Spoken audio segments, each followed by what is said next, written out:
रहा हूँ, है ना। मैं चाहता भी नहीं कि कोई लाइफ में जो हमारी थिंकिंग थी, पता नहीं सही थी गलत थी, मुझे नहीं पता, शायद आज सक्सेसफुल हो गए हैं तो सारे लोग बोलते हैं सही थी यार, ठीक है, बट क्या पता गलत हो।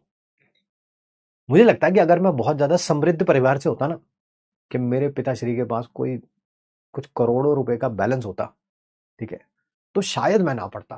फैक्ट है ये, मैं ना पढ़ता भाई, है ना। पता नहीं सही है गलत है, आई डोंट नो, ठीक है। हमारे पढ़ने का कारण यही था कि इस गर्त में से निकलना, है ना। जब आते थे ना पिताश्री, मतलब कि ऑटो चलाते थे मेरे पिताश्री, तो कभी मान लो दोपहर को आसपास कहीं हो तो खाना खाने आ जाते थे घर पे, तो गेट खोलते थे ना हम, ठीक है, तो देखते थे पिताश्री पूरे पसीने से लथपथ हुए हुए हैं, लथपथ, है ना।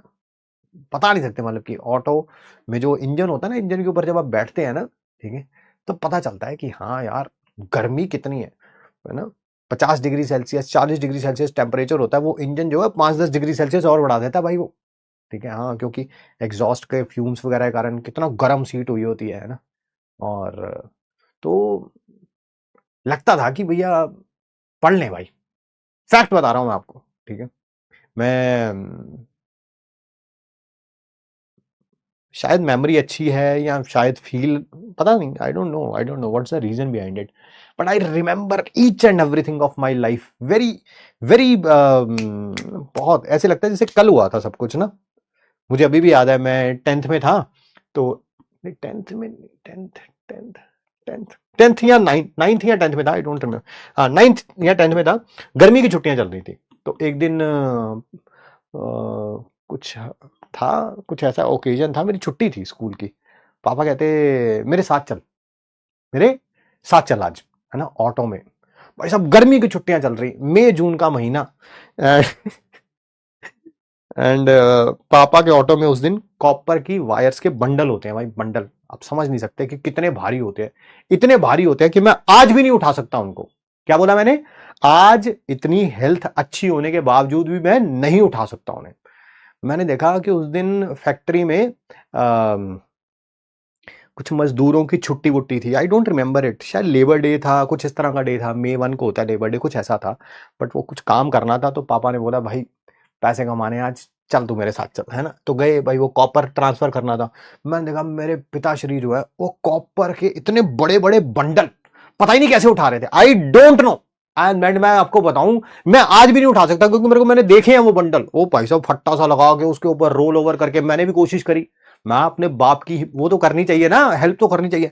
भाई मेरे से बंडल हिले ही नहीं, वो इतने मोटे मोटे बड़े बड़े बंडल थे, इतने मोटे, हिले ही नहीं, ठीक है। एंड वो फट्टा वट्टा हमने वहीं पे रख दिया।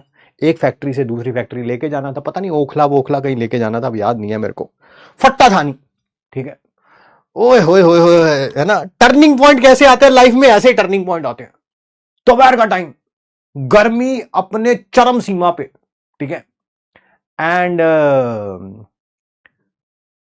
ऑटो का टायर पंचर हो गया भाई साहब, मेन रोड पे।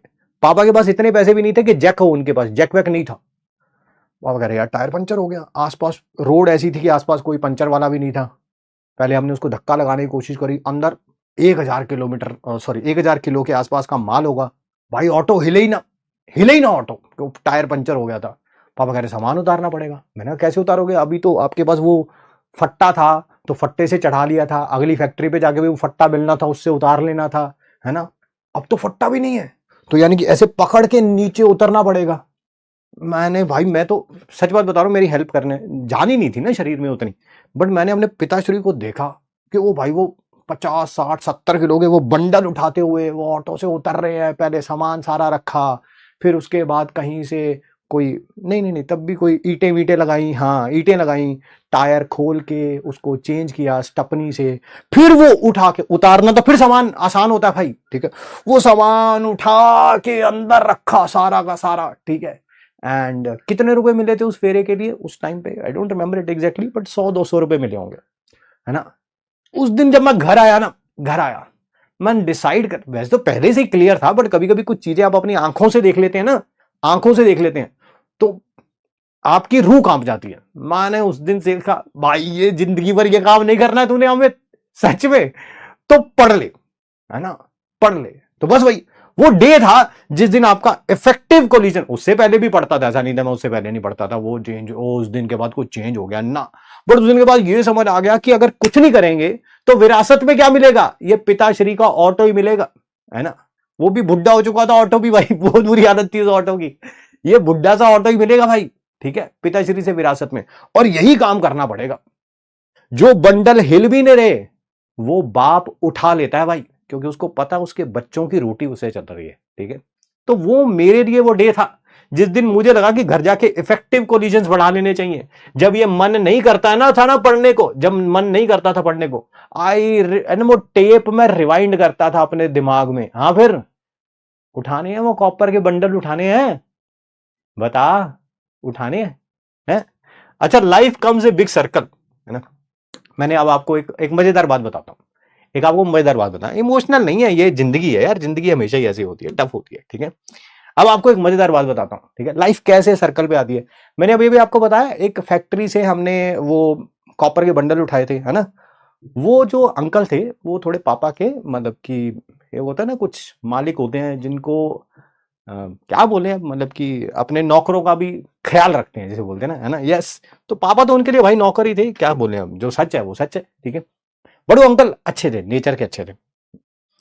उन्हीं अंकल ने मेरी बीएससी की फर्स्ट ईयर की फीस, सेकेंड ईयर की फीस, थर्ड ईयर की फीस, तीनों साल की मेरी फीस पे करी है। उधार लिया था पापा ने उनसे, पापा उनसे उधार लेते थे, फिर मैं ट्यूशन से पैसे कमाता था और सितंबर अक्टूबर में 3,000 रुपए जोड़ के, 3,000 रुपए के आसपास फीस थी, उनको वापस दे देता था। सेकंड ईयर में भी ऐसा ही हुआ, पैसे नहीं, 3,000 रुपए कहां होते थे यार उस समय, ठीक है। सेकंड ईयर में भी ऐसे हुआ, पापा ने फीस ली, मई जून के आसपास एडमिशन होता है दिल्ली यूनिवर्सिटी में, तो फिर वही उधार लेते थे, सितंबर अक्टूबर में मैं वैसे वापस दे देता था। थर्ड ईयर में भी ऐसा ही हुआ, ऐसा ही है ना, फीस ली, अंकल को वापस दे दी। और मैं उन अंकल का बड़ा एहसानमंद हूं, कभी कभी कम मिलता हूं मैं अब उनसे दिल्ली जाके, बट बड़ा एहसानमंद हूं। अभी कुछ 4-5 साल पहले की बात है मेरे ख्याल से, उनके बच्चे बड़े हो गए थे, उनकी बेटी जो है वो मेडिकल में थी, वो प्रिपरेशन कर रही थी, ठीक है। एंड फिर उसने कुछ एग्जाम वगैरह क्वालिफाई किया एंड आज की डेट में वेल सेटल्ड है, ठीक है। तो आप देख रहे हो लाइफ कैसे फुल सर्कल में आती है। कभी अंकल ने हमारी हेल्प करी थी, ठीक है, अब फिर हमने जितना हमारा बन पाया, मतलब कि उस बच्ची से मिल आता था मैं घर पे जाके, उसका रिजल्ट वगैरह पूछ लेता था, अच्छी जगह पे सेटल हो गई वो बच्ची। अरे पिताश्री नहीं आएंगे मेरे स्टूडियो में, तो मैं आपको बता रहा हूं, अगर कभी मन करे ना कि ये इफेक्टिव कोलिजन्स नहीं बढ़ रहे इस समय पे, एक दिन आपके पिताश्री, अगर जैसे मेरे पिताश्री का कोई मेहनत वाला काम करते हैं, एक दिन उनके साथ चले जाइए, है ना।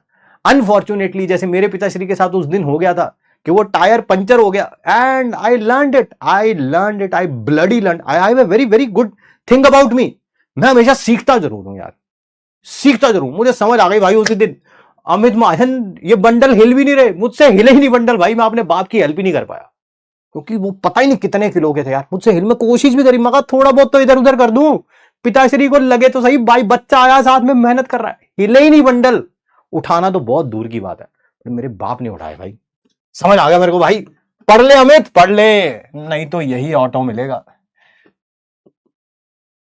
ऑटो भी पता नहीं 15 साल पुराना था, पिताश्री जो ऑटो चलाते थे भाई, ठीक है।